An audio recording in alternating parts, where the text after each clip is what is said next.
Bismillah, we begin in the name of our Lord and we praise him and we send the best benedictions upon the seal of prophethood Muhammad sallallahu alaihi wasallam.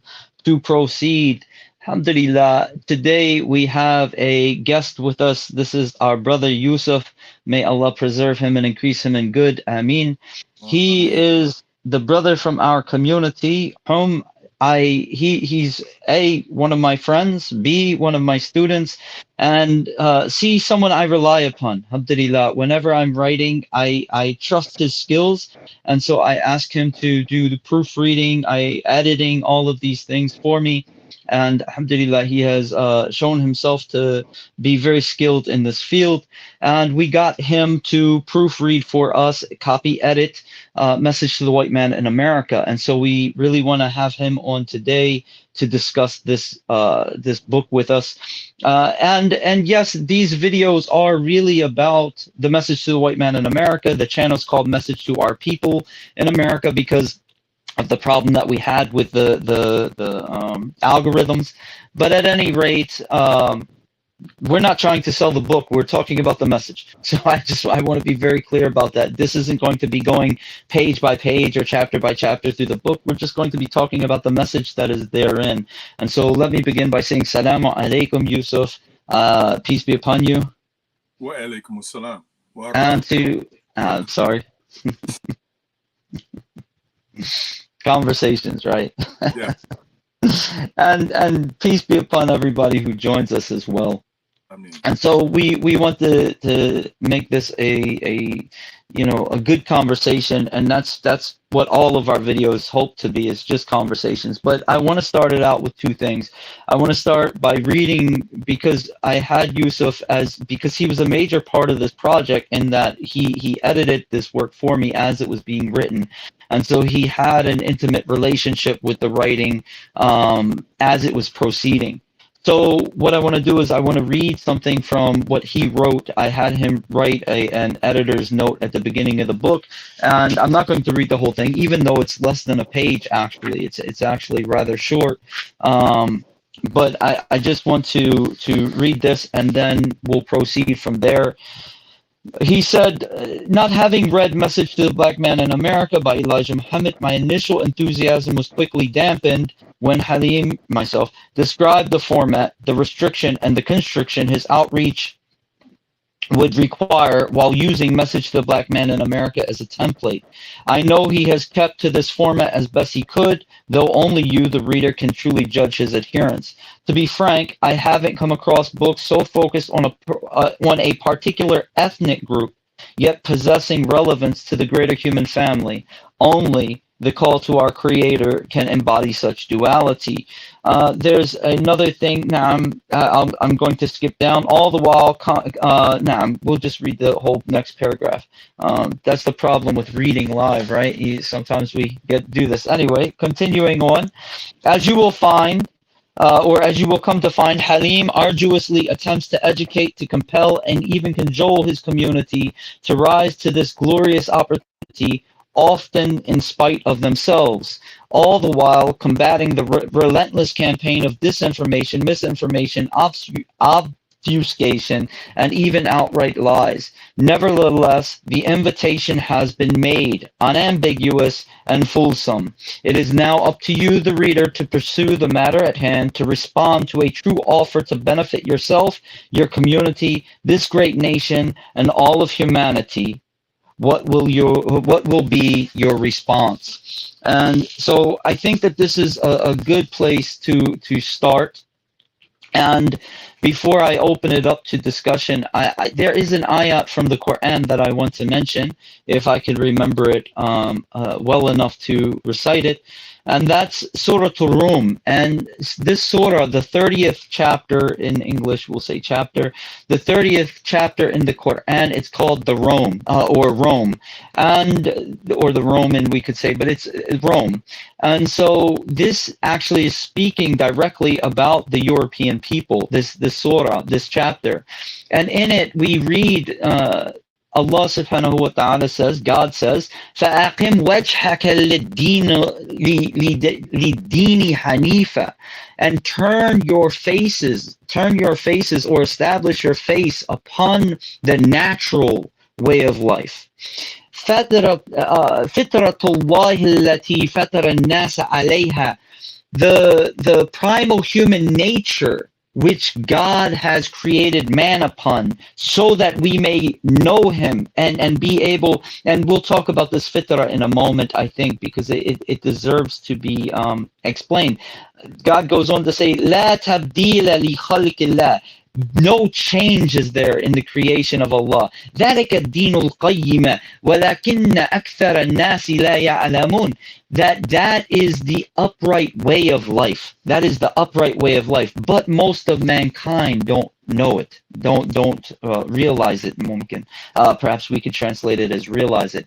And so what this verse of the Quran, and the reason that I wanted to begin with this is because God tells us he's commanding mankind to turn our face to that natural calling that is within us, that way of life that is natural to the human being. And then he says that God, created us upon this natural way, this primordial nature, to know God, to recognize God, to yearn for God, this void, if you will, that all humanity feels inside of them, and that it can only be filled by God, right? By our yearning and turning towards God. And you won't find any change in the creation of God, meaning that you're not going to find a human being who doesn't have this within them. That this I mean, people are born and they corrupt their fitra, they corrupt their primordial nature, or their environment corrupts it, or their family corrupts it, or whatever the case might be. But we all have that within us, this yearning for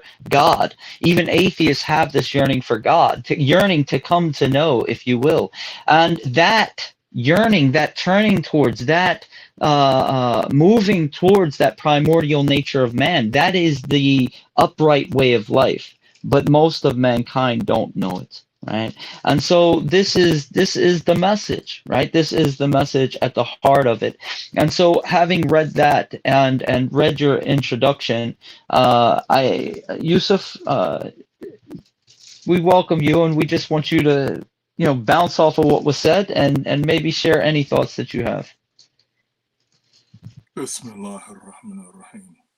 It was a pleasure, an honor, and a work of love to work on this, to be proofreading on this book.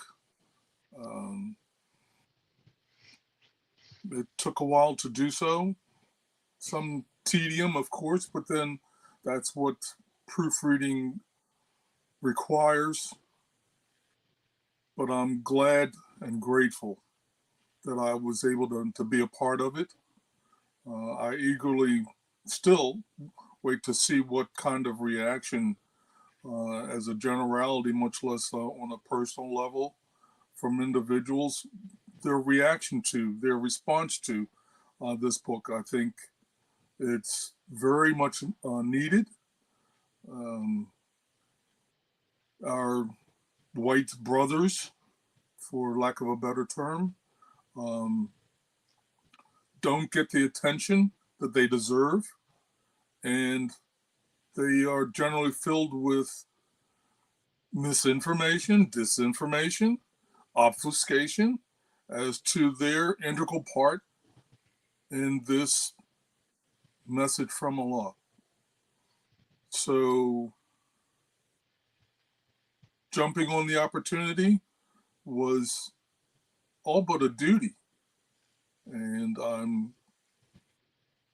would not change my mind on it. You mentioned something, and you said that you still look forward to the reaction to the book, and I joke about this, but it's a truth at the same time, and well enough. I've given away far more copies than I've sold, right? Because the point isn't money, and anybody who has ever written knows you're not going to get rich from a book. No, you're not even going to really pay your bills from a book unless you're somebody like Sean Hannity, or somebody, Hillary Clinton, somebody who has the name to go with the book. But the reality is, and I don't care about that. I actually plan to do a second edition and make it available completely for free, if Allah gives me tawfiq.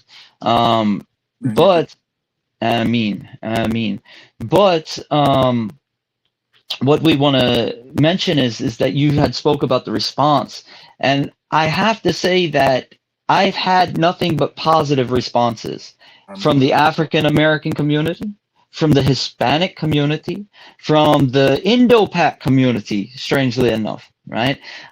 Everybody who has read the book, like Yani, from anybody from non-white backgrounds who have read the book, have all given me positive review, all of them. Right, for the most part, nobody's. Let me give you a different way of saying this. Nobody's given me a negative review.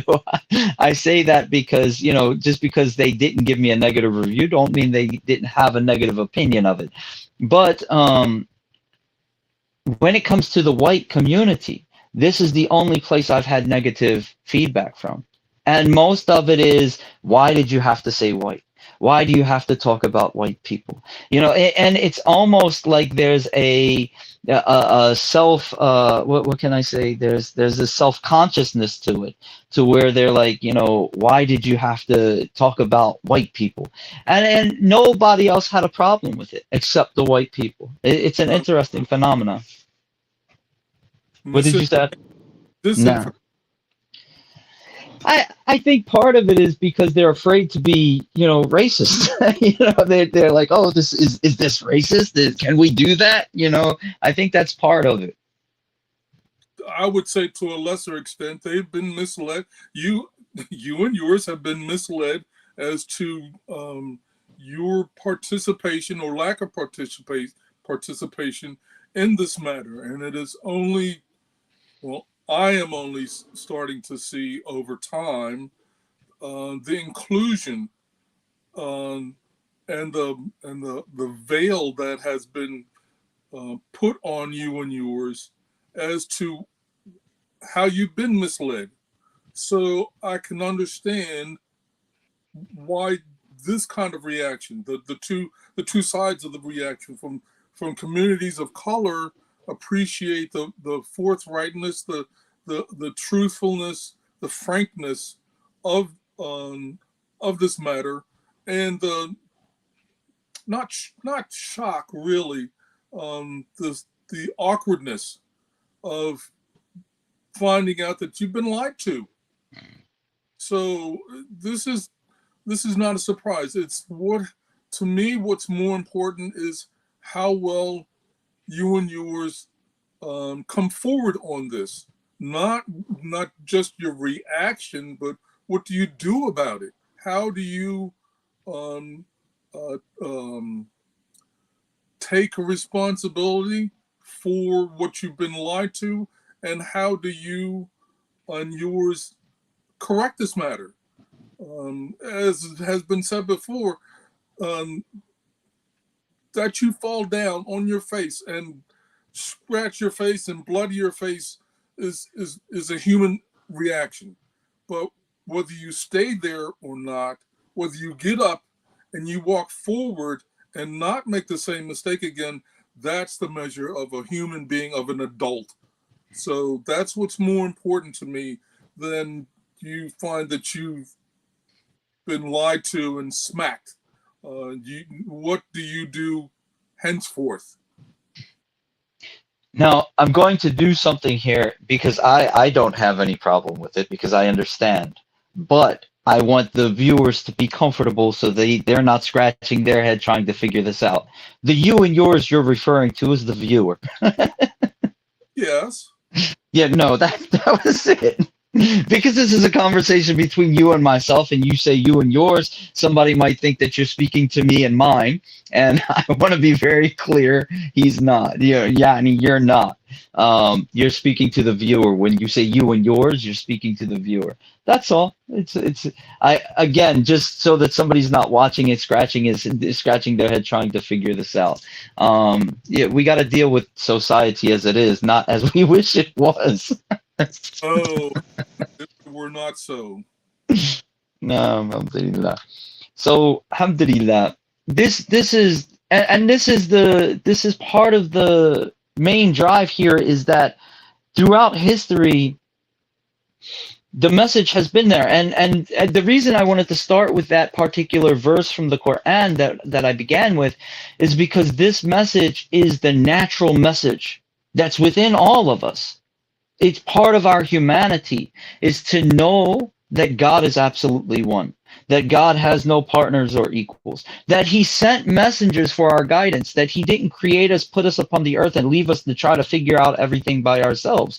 Rather, God has sent to us God. It's part of our innate nature to know that there is a truth, and then to wonder about that truth and to seek after that truth. And this is part of the human condition, but it's also part of our birthright. And the message, the guidance of God, is part of the birthright of every people, every human being, but every group of people as well. There's nobody, oh no, not those people. There's nothing like that. But we find that there are groups of people who have been deceived, right? There's groups of people who have been deceived. And one of the things, and I don't like talking a lot about this, yeah, I don't like making references is what I'm saying, but last night I was teaching a class and it came up, somebody said, if this is our birthright and this is part of our human nature, then why do we find Aboriginal people or tribes that have been untouched, if you will, by civilization who aren't monotheists? And I pointed out that all tribes, in my studies, what I found is that all tribes, right, no matter who they are, no matter where they are, all of their belief systems, first and foremost, all of them have a belief system. None of them are people who, there's not been a tribe found that I'm aware of that's atheist, that believes that there is no creator. And all of them go back to a single God. They might have partners with God. They might have demigods. They might have, whatever the spirits that go intercede. But all of them eventually go back to a great spirit or a creator or whatever the case might be, an all-father. So this is the reality. And so this is the human condition, that we recognize that God is one, and we all, without exception, have a right to this. You wrote in the, I think I wrote, I'm sorry, I'm just trying to see what it's called. One moment. Editor's note. I just want to make sure so I didn't keep saying the wrong thing. You wrote in the editor's note that you haven't come across a particular work calling towards a specific ethnic group, right? But we know that there are ethnic groups that have been deceived away from this message. And so you're my elder by decades, right? And I know how old you are. I'm not going to put it out there, but you're my elder by decades. So you have wisdom and you have, experience that I don't share. So if you can speak to this, this whole, everything that I've just mentioned, I'd appreciate that. My experience is the American experience, first and foremost, almost exclusively. Given that, keeping that in mind, I can't think of a quote unquote ethnic group that has been guided, although it's misguided, to thinking that they are exempt from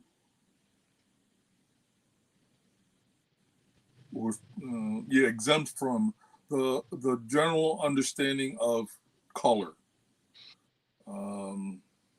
Sooner or later, they will act upon that.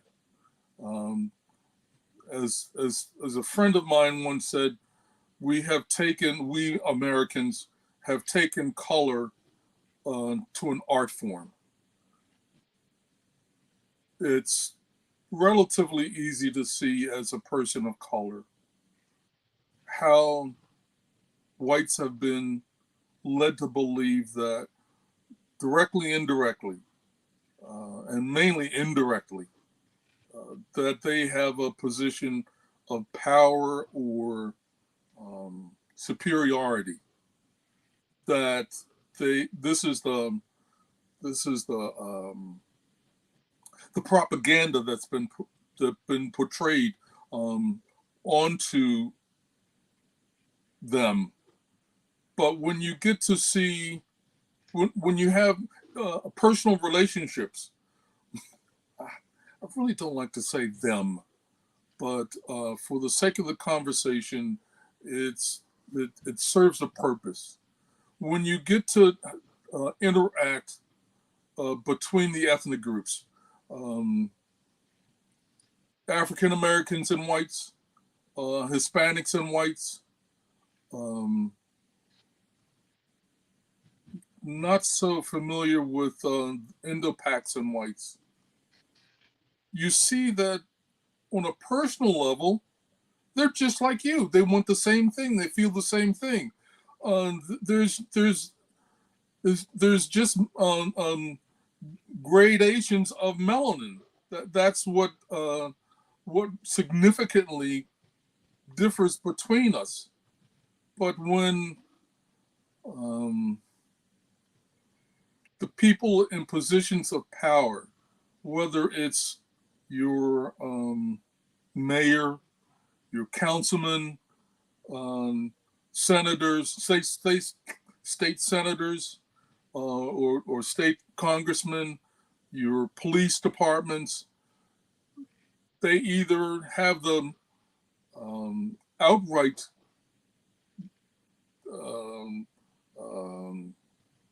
idea of separating, of instilling superiority, that really there's no rational basis for it.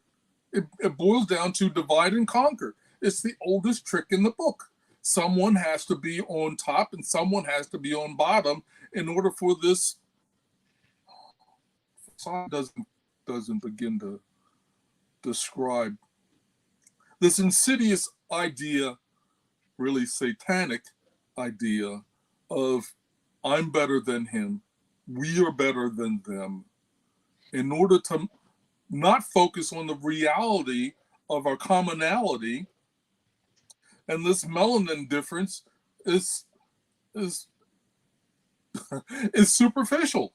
So I don't this is a groupthink matter than it is a personal interaction matter. Now, I'm going to play. It's not the devil's advocate, actually. It's just going to build off the conversation. I agree with some of what you're saying because we are American, right? We are American, and so there are different things at play here in America than in other nations. Yeah. Right? And that's a reality, that we have something here that many other nations never had and still don't have, and that is the salad bowl. You know, they say the melting pot, but we'll say the salad bowl instead, you know, where we're all here and we're mixed together. But what I want to say about that is that you had said that there's no real difference except the melanin, but it's also true that Allah created us in nations and tribes, and so we have different cultures, we have different languages, we have different ways of expressing ourselves, whether that be in dress or music or art, you know, food, whatever the case might be. And the beautiful thing is that when we interact, as you had indicated, we find the commonalities. We get along. You know, there is this appreciation, and it's not a matter of superiority. We should be able to recognize the differences between one another and honor that without, oh, mine's better than theirs, our music's better than theirs, our art's better than theirs.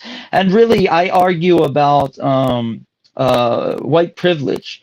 The greater part of what white privilege is, from my perspective, and you may very well have a different perspective, but from my own perspective, the greater part of white privilege is Eurocentricity.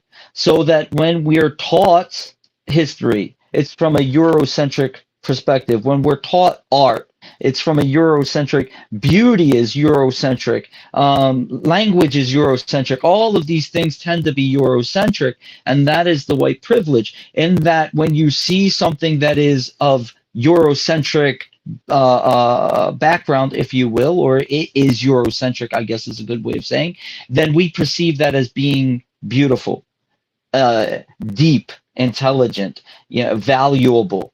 While when we see something that is perhaps different, and I don't want to say the opposite, but it's the close to the opposite of what is believed to be Eurocentric, it's different in reality, then we see that as less than, as ugly, as whatever the case might be. And so this is what white privilege, in my perspective, this is what white privilege really is. But when we interact on an intimate level, when we interact and we get to know one another, we build appreciation for these differences rather than allowing them to come between us. And I bring this up because, yes, the melanin is only skin deep, right? But there are other differences between peoples, and it's still, these differences are used against us. In society, in our society, and your and my community, we're both here in Baltimore, we know that it's poor people. We're just poor people, And so what's when we see differences between the white person and the black person, the Hispanic person, or whatever, maybe a First Nation person here in our city, the differences are things that are used as wedges to divide us, to rather than, and I'm saying that because we have shared culture. We do have shared culture. And so when we have shared culture in this way, then the color of our skin is used as a wedge between us. But in the greater society, we should recognize that there are definitely differences, that are more than skin deep, is what I'm saying. And but again, going back to what you said, these are not things that should be viewed, oh, I'm superior or I'm better. And you brought up a beautiful thing, and you said this is satanic. And that's the reality, is that this is the game that Satan plays, in that, I'm better than him because I'm made out of this, right? Adam is made out of earth and water. I'm made out of flame and air. I'm superior to him. And so this materialistic view and weighing of people, right? This is certainly satanic, and it's a disease in the heart. And I'll throw this out there. My dear friend, I think you know him, I'm not sure, Talibuddin. Talibuddin is one of my oldest friends. He's one of my dearest friends, alhamdulillah. We sat, and he told me that one of his teachers told him, he was here visiting a couple of years ago, and he informed me that one of his teachers told him that one of the root causes of racism is that Adam, peace be upon him, was made of the topsoil of the earth, the various topsoils of the earth. And Adam in Arabic, Adama, and it's the same way in Hebrew, it actually has an indication of darkness, right? Adam, like if we said that a person is Adami, right, we're saying that he is dark-skinned. Right? That's what it means.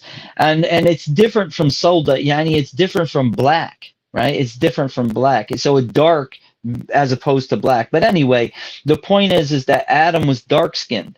And so Iblis views the dark-skinned person like Adam. And so he makes the light-skinned person have animosity towards the dark-skinned people. You'll find that anywhere on the earth where racism is prevalent, even if you look at the caste system in India, the lighter skin always views themselves as superior to the darker skin. This is even true in Africa, where you could go someplace like Ethiopia, and the lighter-skinned Ethiopians will see themselves as superior to the darker-skinned Ethiopians. And so this idea of the darker a person is, the less they are, this is purely satanic. Even according to many of our teachers, this is a reality, that this is a satanic concept.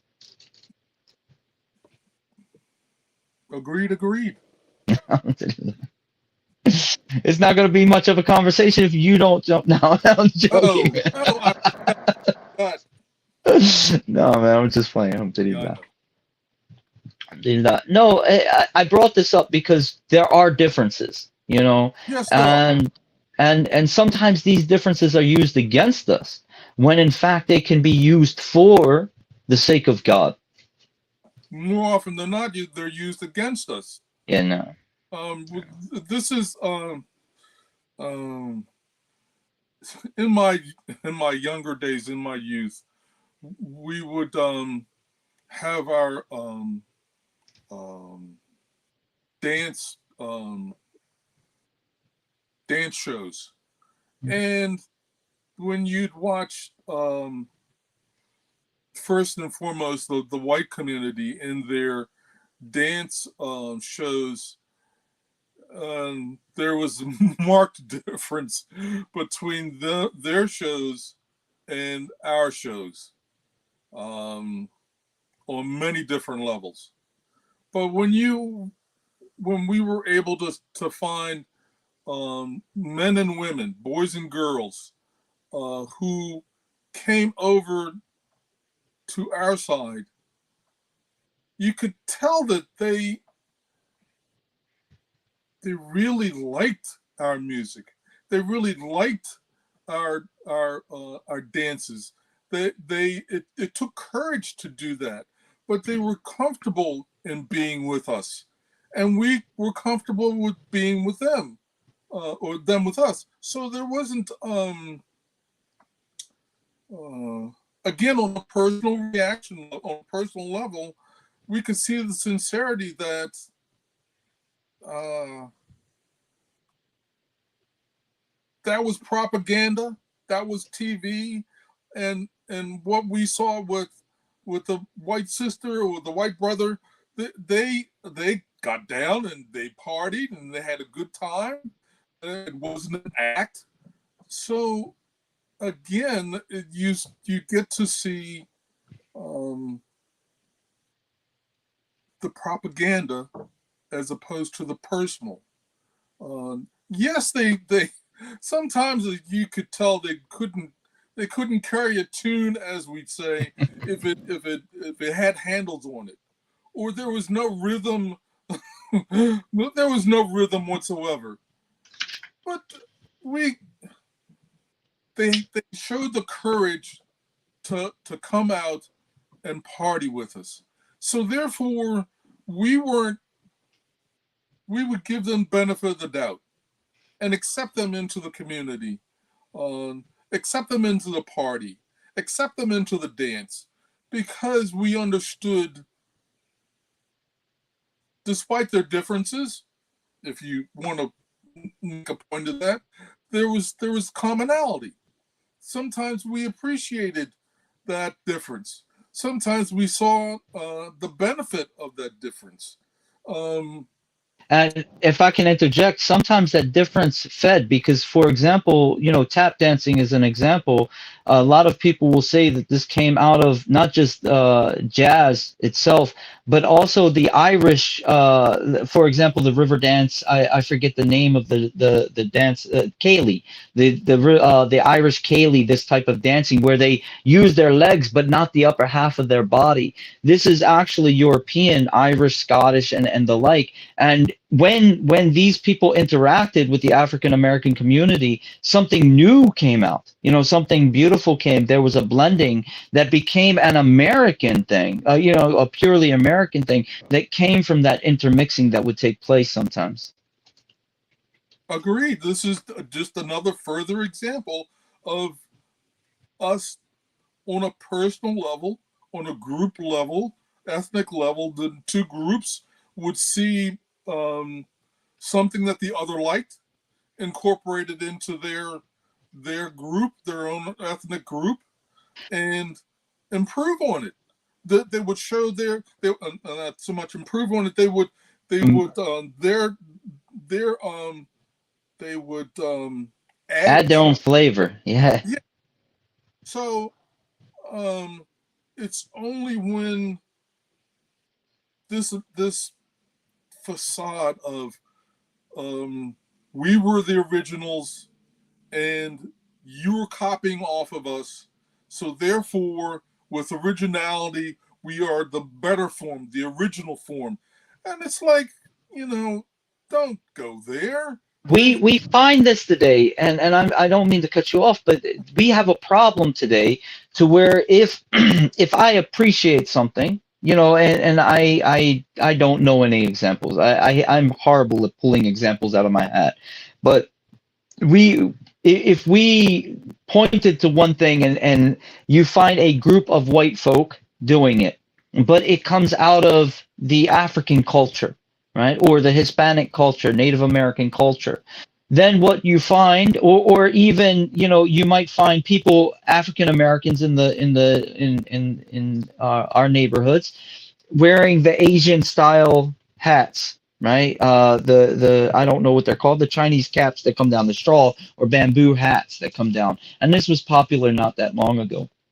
But uh, we now hear these labels being thrown around, cultural appropriation, which is used to bar people from borrowing and benefiting from other people's cultures. So if you could speak on that.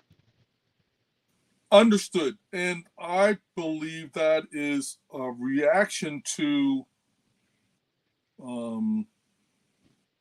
past efforts at theft. A given example, Elvis,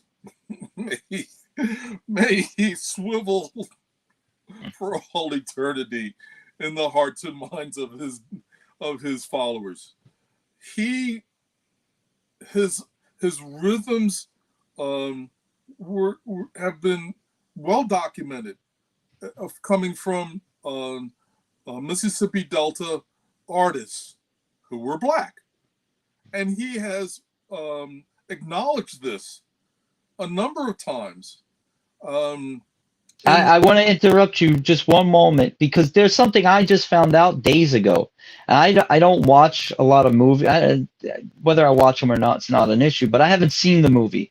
But someone informed me, somebody from our community actually informed me that in this new movie about Elvis, we find out that he was not just raised by a black family, but within the black community itself.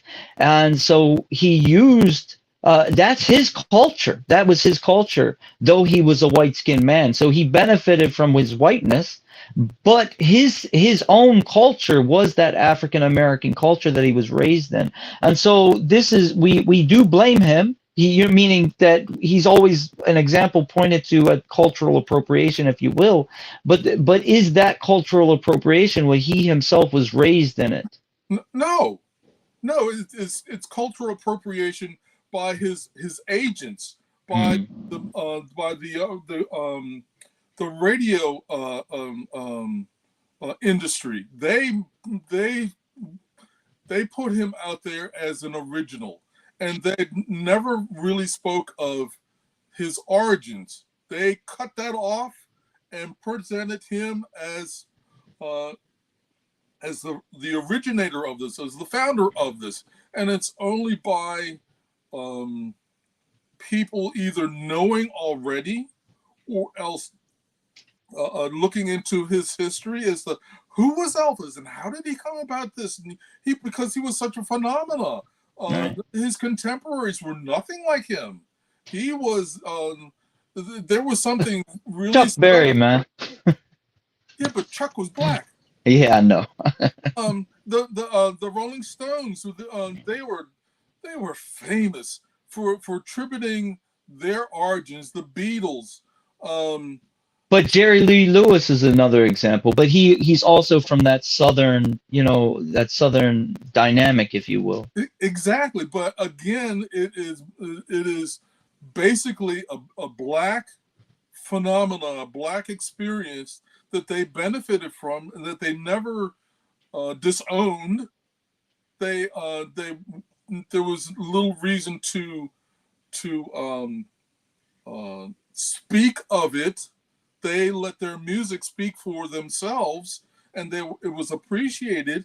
But how many of their agents looked into their background? They saw talent, and they went with that. They promoted it, but no one. They covered it up, they didn't really, I mean, they weren't given the opportunity, as it were, to deny. They just never gave credit. And this, after a while, became a sore point among really people of color, that I'm sure Hispanics would say the same thing. I think that what you just said really drives the point home more than anything when it comes to cultural appropriation is not giving credit, right? Not giving credit. It's not about borrowing. It's not about utilizing. It's not about taking the benefit of it, but rather not giving credit where credit is due. Trying to divorce as though you're claiming this as I discovered it. Going to Christopher Columbus, how he discovered America, but I discovered it, and it didn't exist before I got here. Yeah. So.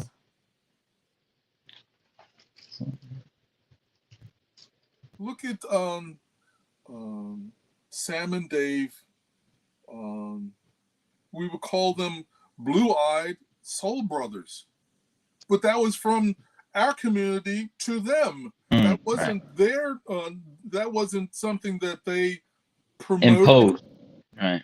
So after a while, especially when it got to be a national, international matter, and we weren't given the credit that they never denied, it's got to be too much.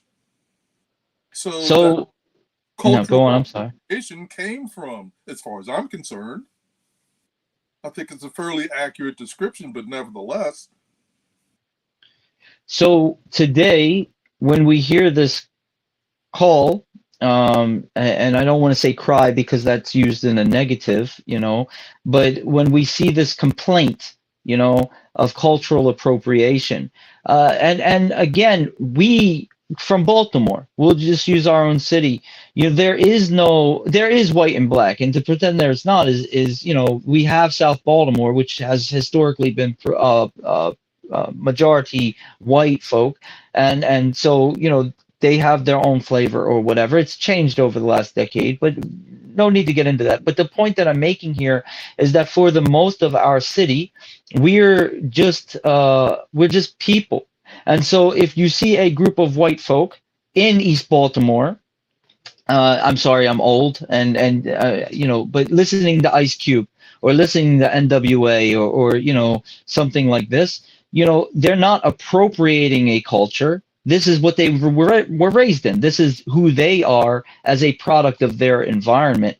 And again, I'm aged, so these are my examples. But whoever the new guys might be, right? And so my point being is that we hear this call of appropriation, a cultural appropriation, but sometimes it's not that. It's simply that this person is from that environment, and that which is being claimed to be culturally appropriated is now part of a greater culture and not a single culture any longer, or that's for those people, but rather they might have originated it, or it may have come from them, but it has become greater than their own culture today. Especially in America, where there's this move to make us all one homogenous whole, even though we're not.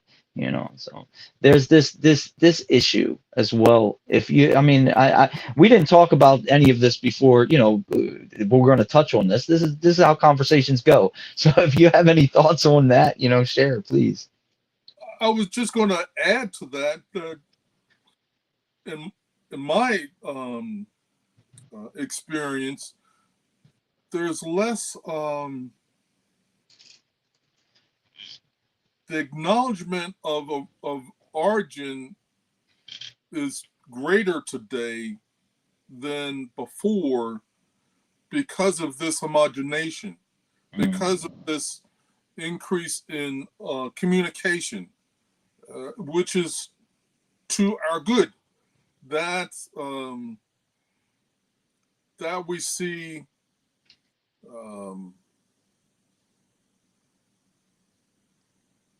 some aspect that um,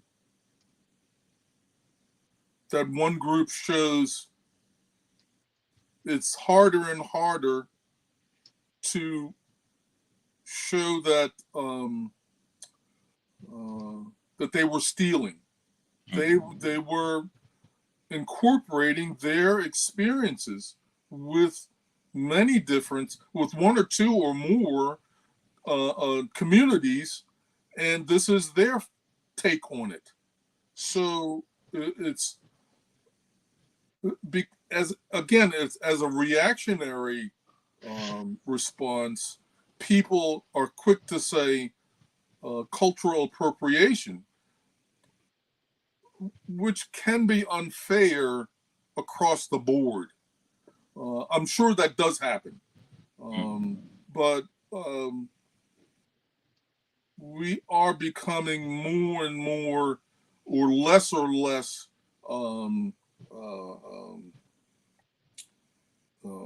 original. We are becoming more of a community, more American than our particular group. Now, I want to play off of that, and it's a complaint, right?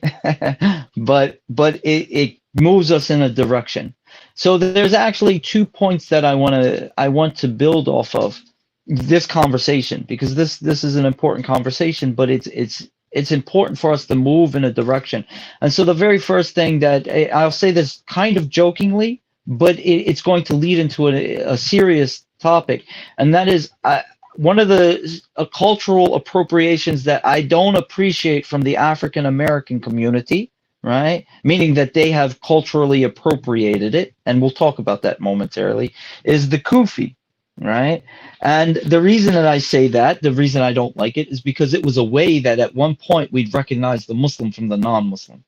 But because it has become a cultural phenomena where you see African Americans using it in general, now it's harder to distinguish the Muslim from the non-Muslim, right? And so that creates a problem. However, and the reason that I brought that up is because it leads directly into a discussion of, we as Muslims, we have to develop our own cultures here in our own community. And so there is a level of borrowing from other people and then making it our own. So for example, I really, a friend of mine, Adam, who does the show with me on Thursdays, he had he had made me aware of a company called the Modesty Shop, which is actually an African American couple who makes shirts that are they're collarless, long shirts for Muslims, so that we could have our, and this is something that we don't wear thogues necessarily in our society, but we certainly wear button-up shirts. And so to wear a collarless shirt that's long, almost to your knees, mid-thigh, this is something that's recognizable as Islamic, and at the same time also it originates here. And not saying that it originates, because it does borrow from other cultures, but I'm saying that this is something that our people are putting forward, meaning American Muslims. And so this is something we have to borrow from other people and actually make our own culture. And I use the Kufis as an example because we want things that are going to make us recognizable, men recognizable to one another. Our women should already be recognizable. Our women should be covering. They should be.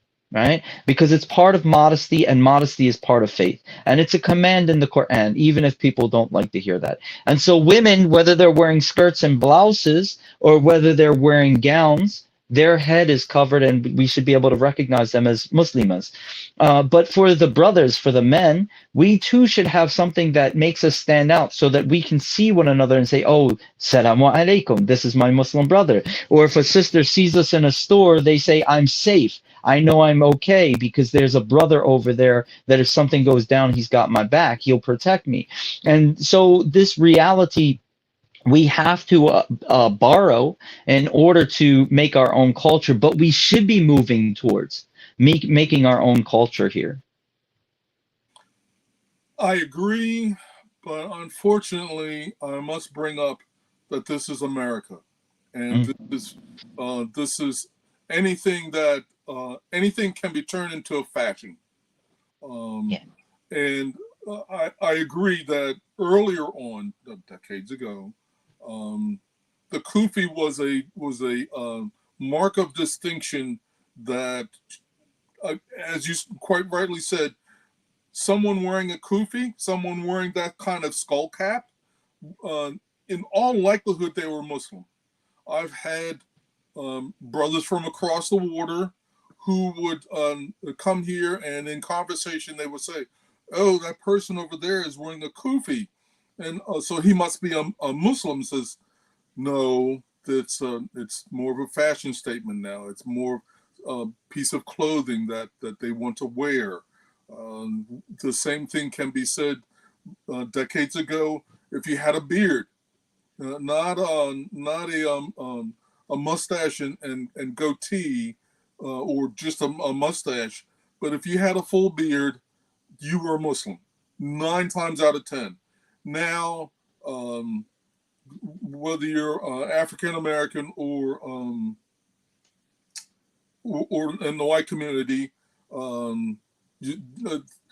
it's a fashion statement. It's what we do. It's what men do. Which, I mean, that is That's true. But I mean, yeah, that is good. But it's more fashion than it is showing your natural condition. By genetics, our Asian brothers, and to a lesser extent, if I'm not mistaken, our Hispanic brothers aren't able to grow beards the way whites or blacks or people from the subcontinent can do so without even thinking about it. So I want to put that caveat in there. There's nothing deficient about them. It's just that they don't have the gene. The gene is not turned on to grow facial hair. Right. That's what it is. Period. Nothing more, nothing less. What they are able to do, alhamdulillah, they should be proud of that. They should take care of that, just as if they had a full beard. So, but it's gotten to be a fashion statement, and the uniqueness or the mark of a Muslim has been lost in the fashion of the day. And it's regrettable, but then again, that's America. That's I don't know what's going on in Europe. I have no idea what's going on in Latin America and South America. I don't know what's going on in Africa, but I know just because I see so many examples in North America and in Europe that having a beard has become more normal than not for men. That's not bad, but I wish there was a distinction. And I'll say the flip side of that as well. I mean, first and foremost, Muslim men must, it's actually an obligation to grow our beard. And if a person shaves their face, I call them, I say, anyway, I'm not going to say what I say, but if somebody shaves their face, said, they would be I'm not sure if shocked is the right word, but they would be really beside themselves to see men with clean shaven faces. The Prophet himself, sallallahu alaihi wasallam, there was a delegation from Persia, from the Persian lands, that came to the Prophet sallallahu alaihi wasallam, and when he seen them, because they shaved everything, from their faces, he became angry. He turned his face away from them, and he told them to wait to meet him, and he met them after 2 or 3 days when the stubble started to grow. Because the thing is that we don't this is effeminate. This is a feminine thing, and so this is something that it detracts from a man's masculinity when he walks around with a female's face. We can argue about that, and I'm sure somebody might be upset that I said that, but that's just the reality. In Islam, men grow facial hair. It's an obligation. But what I wanted to say here is that the flip side of that is that in the nation of Islam, which again, anytime I bring up the nation of Islam, I feel like it's a duty upon me to say that they have nothing to do with true Islam, that they don't worship God. They don't, meaning that they don't worship God, the unseen, the creator of the heavens and the earth, but rather they believe that God came in the form of a man, Fard Muhammad, and so forth. And so they're materialistic. They don't believe in a hereafter. They believe that the resurrection takes place in this life. Anyway, the nation of Islam is not Islam. We'll leave it at that. What I'll say, though, is that they had obligations. So, for example, the men wore bow ties, a suit jacket, if you will, and a bow tie. And so they had to wear this uniform. They also had to read Message to the Black Man in America, but that's a whole nother issue. But the point is that they had to wear this uniform. And it distinguished them. They recognized one another from the bow tie. You see an African-American man with a jacket and a bow tie, to this day you will associate that with the Nation of Islam, right? And we have nothing like that. And Islam doesn't say everybody has to look alike and everybody has to be the same.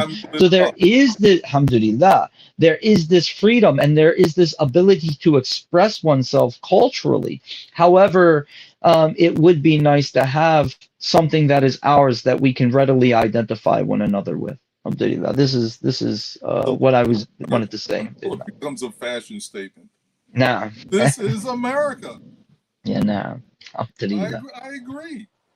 So I wanted to touch on that, but then there's the other aspect that I wanted to touch on about cultural appropriation, right? And it's not really about cultural appropriation anyway, it's about mentalities of people.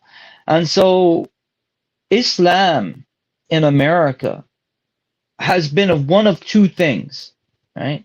And this isn't a true statement. It is not a true statement at all, historically and to this day. And I can speak upon that.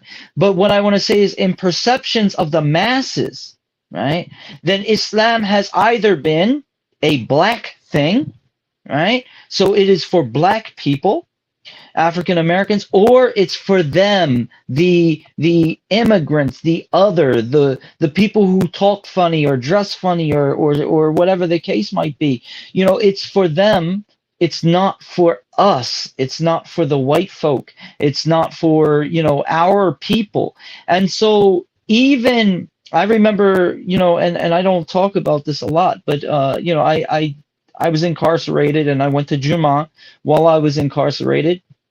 And as a Muslim, being in jail, I remember, leaving, or I was going to or coming from, I don't remember which, Jummah, our services, and one of the guards said, man, that imam, and I'll just translate that for the audience, that preacher, right, he must be on fire. He's even got white folk coming to the service, right?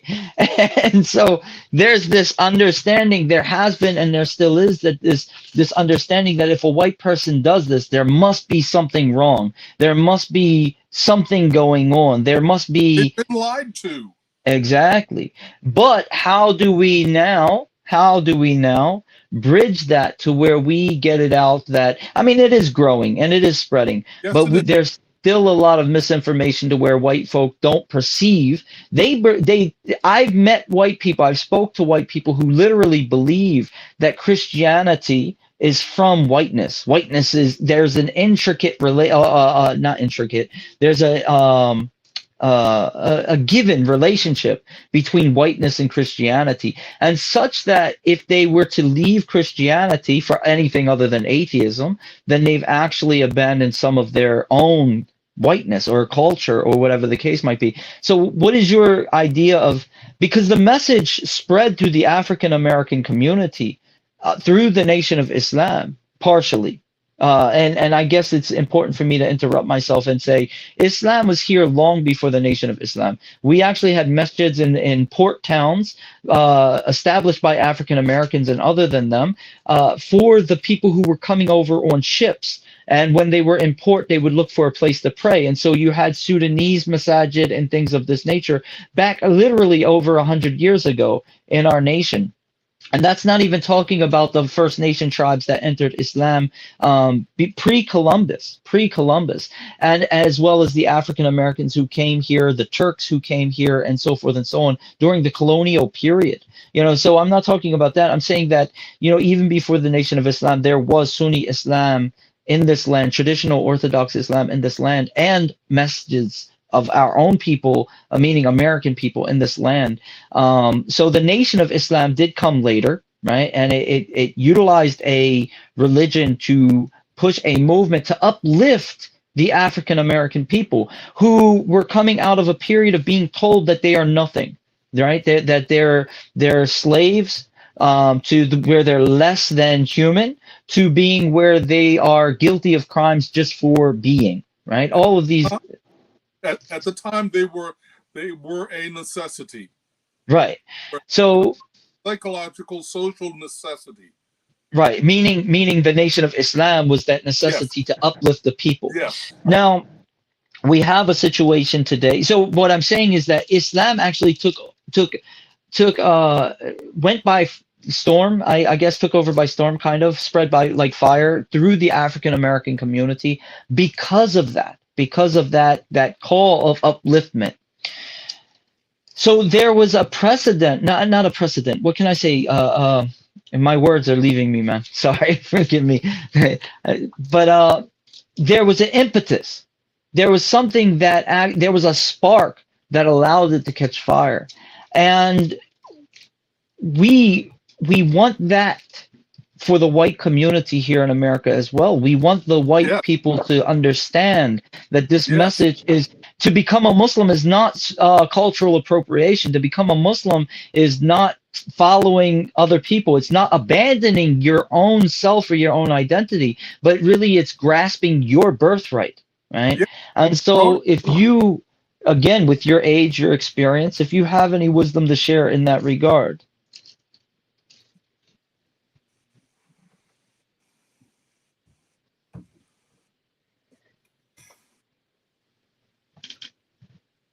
Late 60s to mid 70s.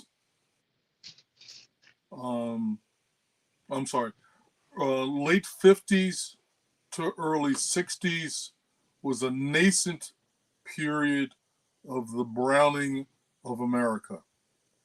From the mid to late 60s onward, the browning of America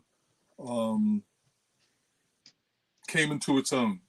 It was an undeniable movement, awareness, I should say, that had gained critical mass, that it could not be denied. It wasn't necessarily accepted, but it could not be denied.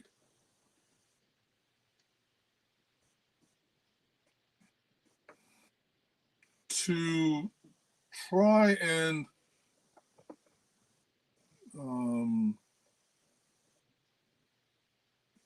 nothing comes to mind that would be a comparable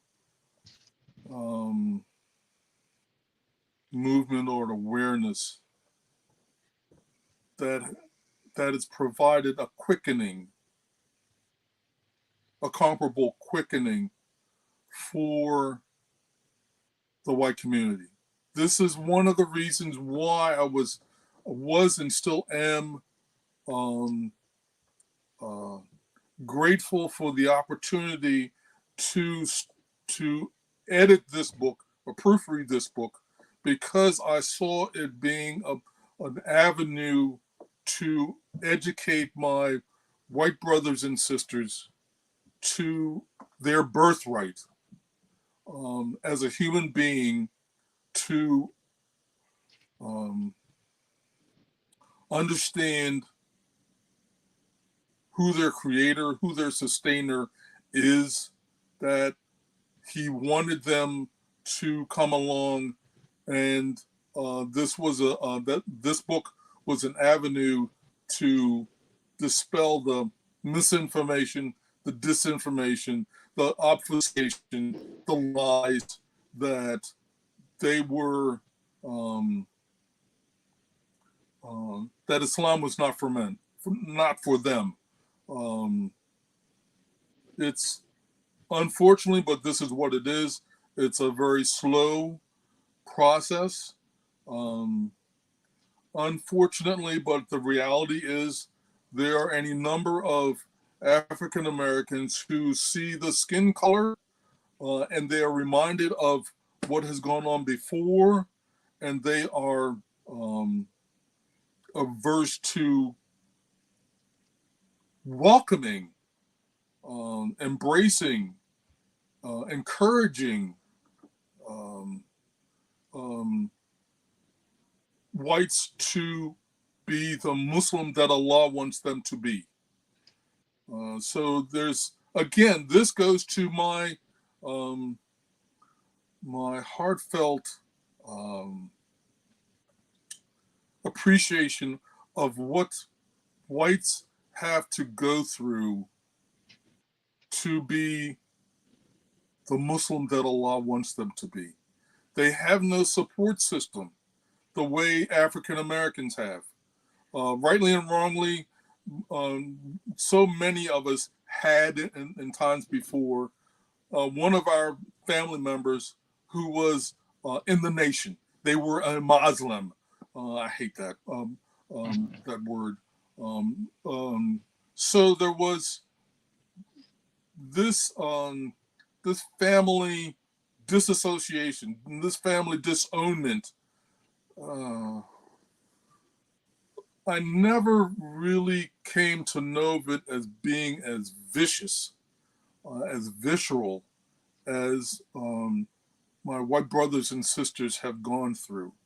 And there's a great deal of empathy from me over this matter because I know how to have your family, your parents, your aunts and uncles, your sisters and brothers disown you over this matter. It's to say it's disorienting is an insult to the English language. It is so devastating to have to face that on your own. You don't have friends who are going on this same path. You are doing it on your own. And then I'll add, in the community itself, sometimes, you know, these same people, they face it in their families and in their communities, and then when they get to the Muslim community, they face the same thing because they're distrusted. You know? Yes, this is exactly what I meant. But people of color seeing the skin color and hearkening back or going back to their experiences in their earlier life or in history. Right. So if I've met 10 white Muslims, maybe one, well, definitely one, maybe two were not, were bad examples. Everybody else was awe-inspiring in their sincerity, in their devotion. They put so many Muslims that I knew to shame with their sincerity, with their desire to be the Muslim that Allah wants them to be. So for me, I've tried to be as welcoming, as sociable, as disarming as I can be. I mean, that's, of course, it's not such a problem. Right. It's pretty natural for you anyway. I didn't want to go there, but yeah. But I can't do anything. I mean, I am barred from such level of compassion to help them come into the community. But for the brothers, yes, it is my nature, but they need it as much as anyone else coming into another community. So my experiences with my white brothers who come into the community have been awesome. They've been um, are inspiring because I see their devotion and I have a good idea of what they've gone through to get to this point. So that's been my experience with white Muslims. Um, I mentioned, I mentioned, I actually, it's one of my favorite quotes from the book because it's a reality is that the white Muslim becomes a minority within a minority that's and they become a fringe within a fringe, yes, And so a lot of times they're used to being the majority. This isn't the case for yeah, everyone. Myself, I talk about this pretty publicly. I've never been part of a majority. I grew up in the projects, all of these things. I come from an interracial family. I've always lived in poor communities. So, I've always been part of a minority. But there are people who've never experienced that. They have always been part of a majority. And to suddenly become seen by their own community as a minority, it actually can be traumatizing for a lot of people.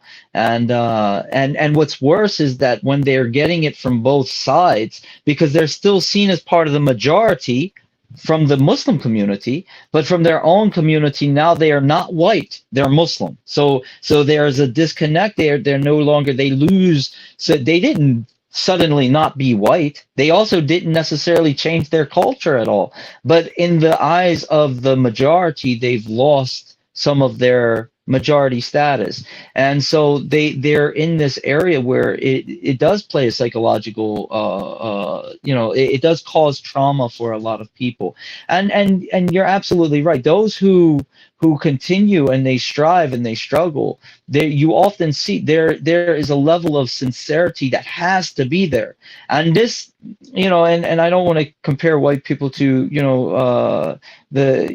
don't ever want to overpraise a people, but this is like the muhajirin who had to leave their homeland in Mecca and go and migrate to Yathrib, to an unknown land, to be a minority amongst a different city because of their sincerity in the way of Allah subhanahu wa ta'ala. And so a lot of white people, they go through these struggles and because they recognize the truth. And so they're willing to make these sacrifices, even when it's hurtful, even when it's damaging sometimes, they're willing to go through it because they recognize this message as being the truth.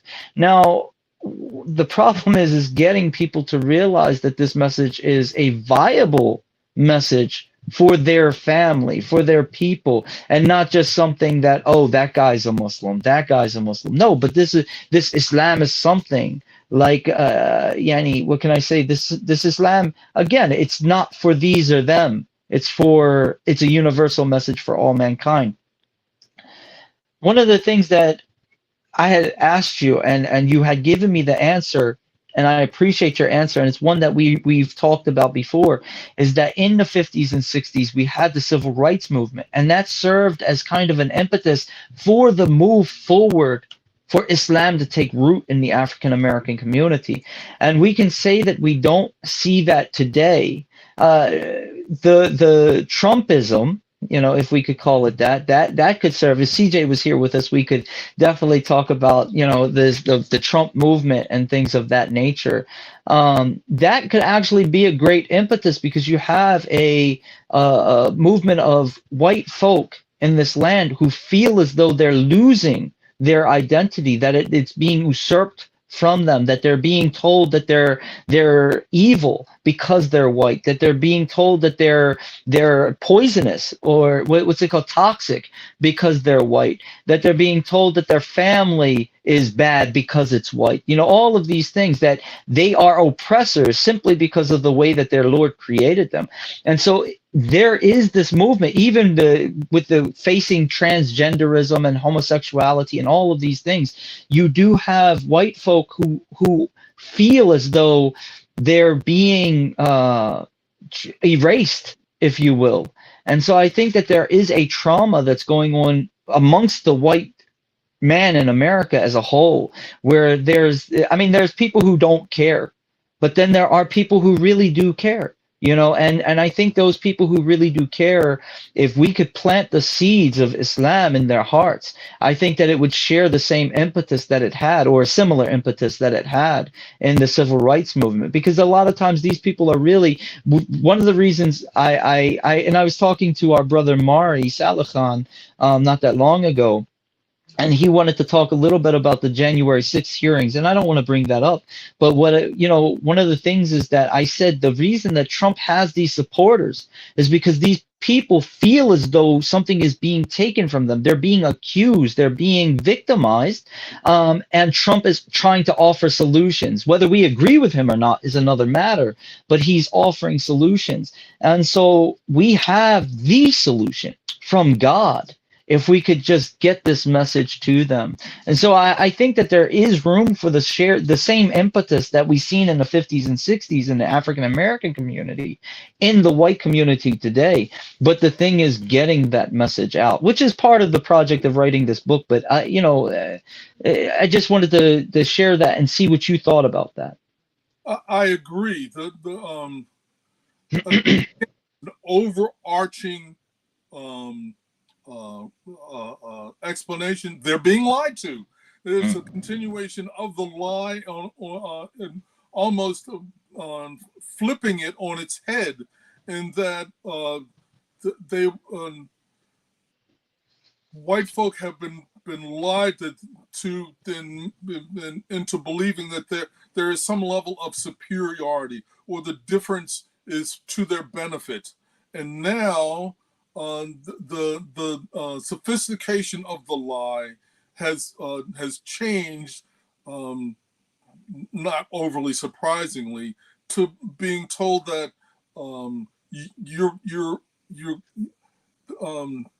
they're going to make you pay for the sins that you perpetrated on these people, and you've got to do something to defend yourself and to prime yourself for annihilation. It's a lie, and they're more sophisticated in their lie, but it's a lie. I do want to interrupt you here, and I'm sorry, but there's some truth, right? And I'll give you an example. Well, there is some truth. Because we see in European countries, that you'll have a sports team, and the international community will criticize this European sports team. This actually just happened a few months ago, for not being diverse enough, right? And it's wait, they're European, right? But because there's no people of color, they say they're not diverse enough. But we don't see the same thing going on with African teams or Asian teams, Chinese teams, Japanese teams. So we do find this call for white people to diversify in various things, and so there is this. Is the basic premise, not to diversify. That is the wording that is being used, but the basic message is to dilute, right, in the name of such and such.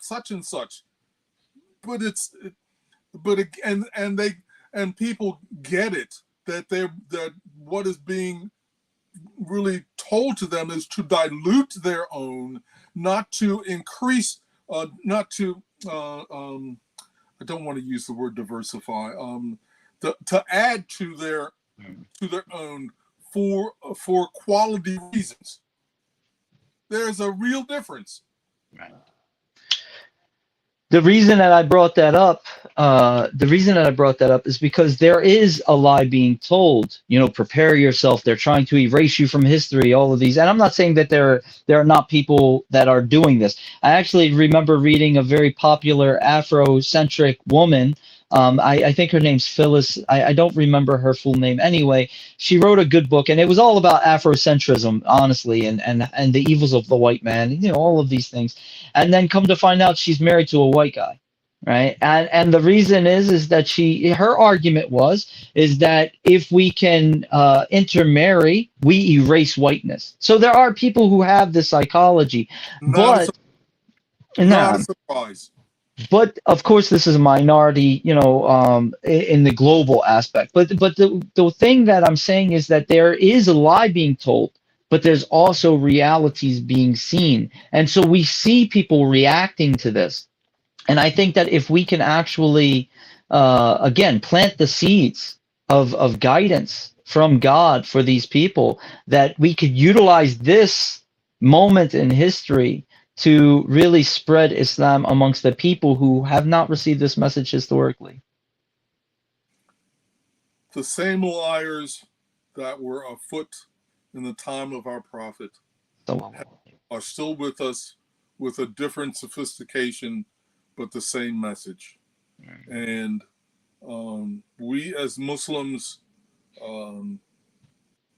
have to continue fighting, because success is with Allah, not with our efforts. And it's an uphill battle. It's always been an uphill battle, but we have to do this. And otherwise, we are lacking in our sincerity and our devotion to this message, to our prophet, to our creator, to our sustainer, that to one extent or another, we don't really believe it. It does not mean that we have to get on the soapbox and go around yelling, screaming, hollering, dressing differently to convert the mankind. That is not our job. Alhamdulillah, it is not our job.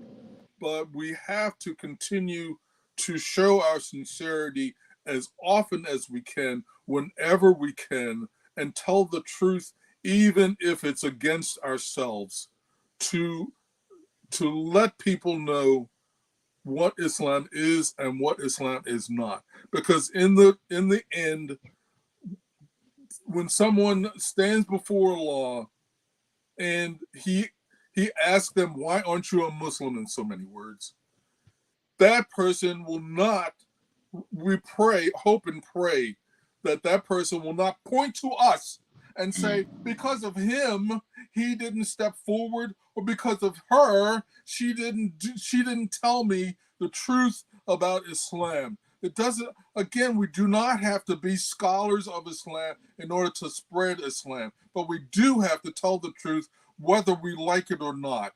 And I have go on. I'm sorry. No, you got me on a tangent here. No, because what you were saying is vitally important. Is that we even have Muslims today on social media that hate whitey, right? Muslims who are on this, I wish they'd all die. They can't be real Muslims, and we read these things on social media from Muslims, I honestly, because of such a strident view, I write them off. I am no. My point here is that when we're trying to call people to Islam, and then they see Muslims speaking this is an anti-da'wah. People who should be inviting, people who should be opening this message for all people are saying, no, we don't want you. Like it's a club, like they have a say in the matter. No, we don't want you. And so this, on the day of judgment, when the person says, I didn't accept Islam because of what they said it's not for me, right? Then we have to understand that Muslims are culpable in this. Oh, absolutely. But from my perspective, someone who is so blatantly wrong and so blatantly obvious, I write them off. I am more concerned with a Muslim who is not take a proactive role in spreading Islam, because it's hair deep, not skin deep, much less in the heart.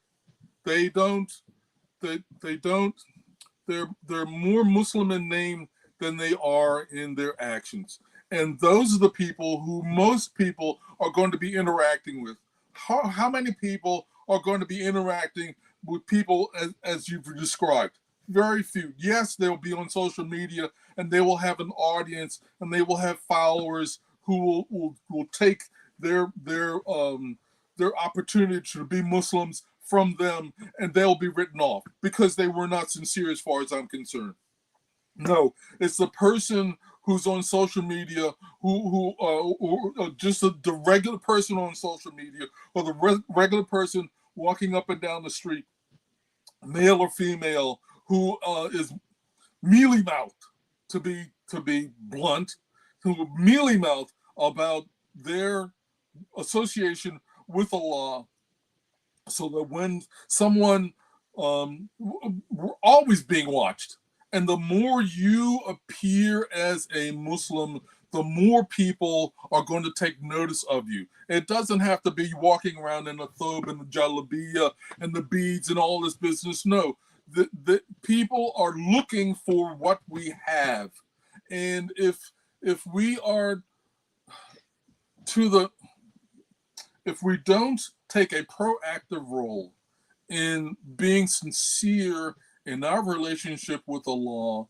when people are desperately looking for what we have, and they have a I couldn't care less, or it's not my job, or what have you, um, they're going to be the person on persons that they are going to point to when the law says, why weren't you Muslim when I have done all of this to educate you about Islam? And they're going to say, because this person here who says he was a Muslim, who says she was a Muslim, and she didn't even, or he didn't even lift a finger, they didn't say dilly squat about who you were, or Allah, or what my relationship was supposed to be.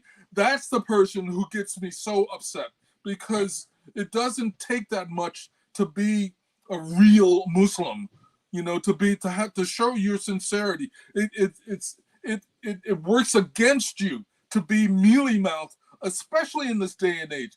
150 years ago, you could walk down the street in your native attire, and people would just look at you and they say, "Oh, there's one of them."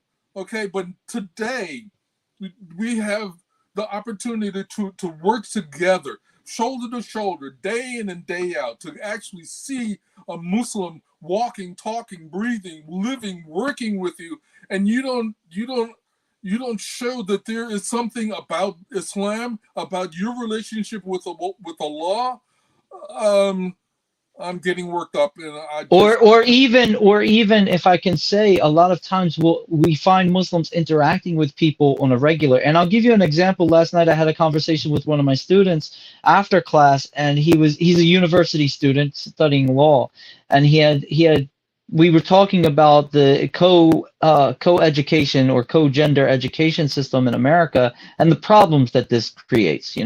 And one of the things that I told him is that no matter, because he was asking about interactions, and I'll just leave it at that. And I said, take every opportunity to remind people about God, right? Take every opportunity to remind people about God, because either they will appreciate it and you can guide them to upright life, a deen, a way of life that is upright, or they will say, I don't want any of this God stuff, and get away from you. So either way, it either purifies your environment or it purifies your environment. Right. And so this is the thing, is that people will work shoulder to shoulder with people, or, interact with people on a regular basis. And they've never heard the person invite them to God. They've never heard them say, praise be to God, glory be to God. They've never heard, have you prayed on it? They've never heard these things from a Muslim. And so the Muslim is almost, today we're shy of our religion, so we almost hide it from people, when in fact we're supposed to be openly inviting people, not just in our character, but even in our words, reminding people God, be with God, call out to God. I I agree totally. This I get worked up about this, and I'm trying to be not so passionate, and be more reasonable and considerate. But this is also me being rational about being a Muslim. Um, You don't have to be a da'i. You do not have to be a scholar. You do not have to be on the minbar, on the soapbox, cajoling people to be the Muslim that Allah wants you to be. Don't do that unless this is your calling, and for most people it is not. Just be real.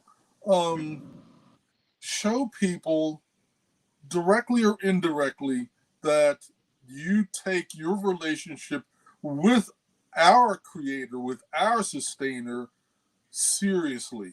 It is not something that you do on Friday or on Saturday or on Sunday, and then Monday through Thursday you're partying like it's the end of the world. No, or chasing after the world. Yeah, just be real. Show that your relationship with our creator, with our sustainer, is something that permeates your whole being. You do not try and think that you've got to be perfect, because you will not. You will fall sooner or later on your own, or because you're a product of this society. And I'm talking about here in North America or in Europe or really anywhere else. Anywhere. Right. You're a human being, but put your best foot forward more often than not. Try and be, honestly, sincerely, try and be someone who is conscious that Allah is right in front of your face. That you're aware that your angels are writing down anything and everything that you're doing, and that they have written down when you have fallen on your face, when you have dived on your face, and have them write that he stood up and she stood up, and they asked forgiveness from Allah and took a step forward. Be the Muslim that Allah wants you to be. His compassion, his desire to reward you for your efforts, to forgive you of your sins, is unimaginable. You can't.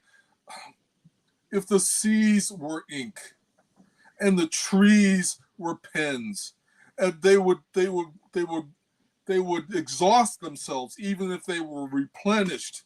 That how profound can that be? Allah wants you to succeed. Just make an honest effort to do your part, and from your honest effort, people will see that there's a difference, that you are sincere. Christians can be sincere, Jews can be sincere, but they will see a sincerity from them towards our creator. Then it's much easier to start saying, well, what's the difference between him? What's the difference between them? And what's the difference between them? And when they see you, because you are their daily example, different from their Christian. Well, I'll stop if I can, and I'll go back to the verse that I mentioned at the beginning from Surah Al-Rum, and that is فَأَقِمْ وَجْهَكَ لِلدِّينِ حَنِيفًا. Turn your face to the natural way of life.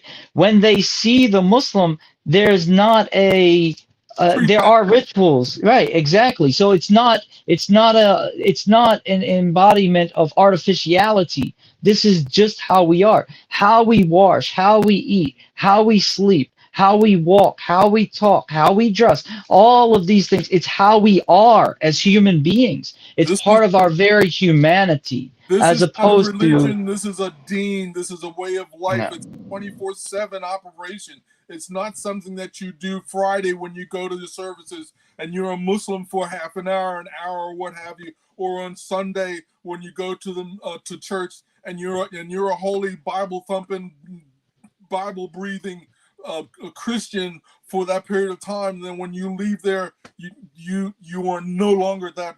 No, it's a 24/7 lifestyle, and there's rules and regulations, there's explanations as to how to be that, and it's our duty, it should be our desire It should be our passion to learn what we are supposed to be learning, because again, none of us are required to be a scholar, but we are required to know what it means to be a Muslim.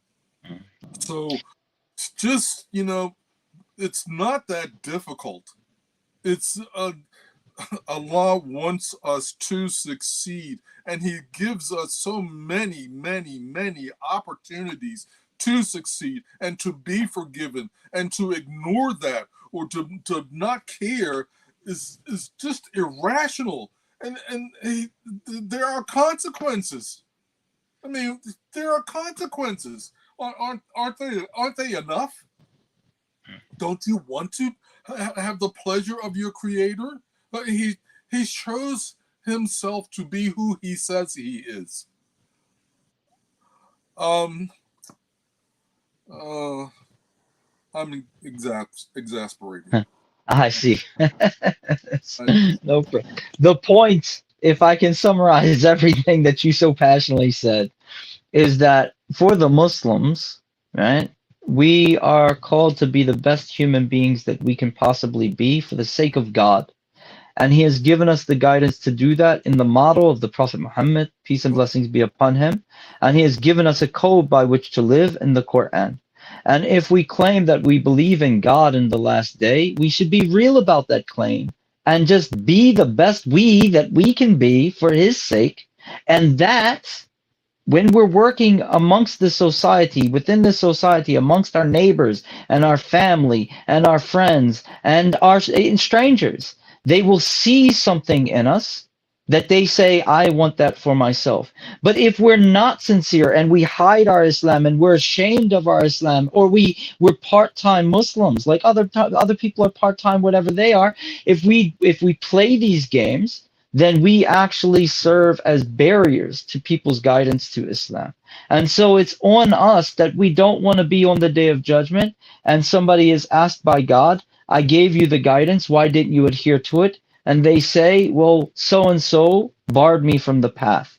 We don't want to be a barrier to people's entrance into Islam. Rather, we want to be the one that sparks an interest to where people say, there's something about that guy, there's something about that lady, I want what they have. That's our role. And we don't have to be scholars for that. We don't have to be, anything. We just have to be sincere. We have to be true to our claim that I believe, and therefore I surrender myself to God.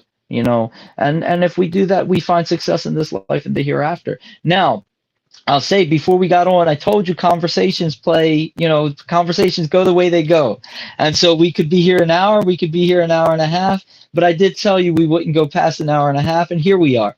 But what else is new for us, right? So I'll say, whenever I have someone on, I ask, even with my team, because CJ and Adam, CJ and Adam, we form a team on here where we have regular conversations on Friday. But every time I ask, do you have any closing remarks? Anything that you would say? The example that I give is like this: if you were to pass away tonight, right? If you were to pass away tonight, is there any message that you would want to leave? That when somebody comes 20 years from now and they hear your message, this is what you want to leave them with.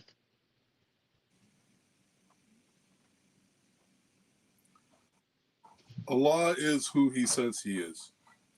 And He shows that consistently so many times. He wants us to succeed. And He provides us with opportunities, countless opportunities to succeed. It is the truth. Take advantage of the opportunity. This is your relationship with your Creator. It is not our relationship. This is not a group that you join for one reason or another. This is your relationship with your Creator.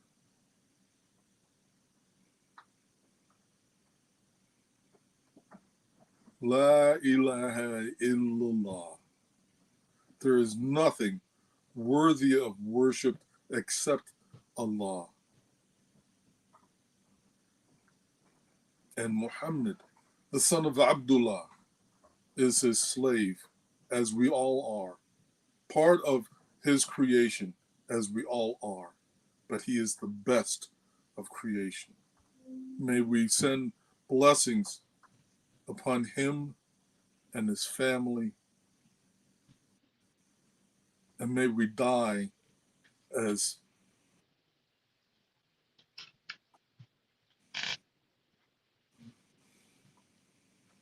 submissive, as submitting to the will of our Creator. Their success, regardless of how we go about it, is with Allah and with Allah alone. It may be a lost cause, blatantly so, but if we do this because we believe sincerely, thoroughly, completely that Allah is who He says He is, we will be successful, and that means somewhere in Jannah, and we want to be as close to Allah and His blessings as we can. La ilaha illallah. La ilaha illallah. La ilaha illallah wa Muhammad Rasulullah sallallahu alayhi wa sallam.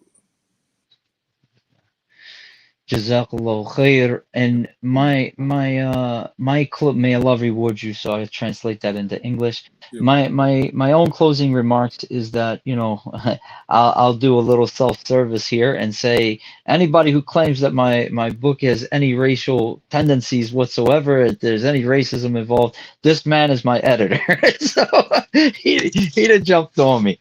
So I say that jokingly, but seriously, this message of Islam is for everyone. And the message, even though the book is called Message to the White Man in America, it is a universal message, because Islam itself is a universal message. It is the guidance of our Lord that He has gifted humanity with. It is our birthright. And rather than look at these groups and allow ourselves to be divided, these people and those people, it's for them, it's not for us. No, understand that this is your birthright. So no matter who you are and where you come from, this is yours. So take it.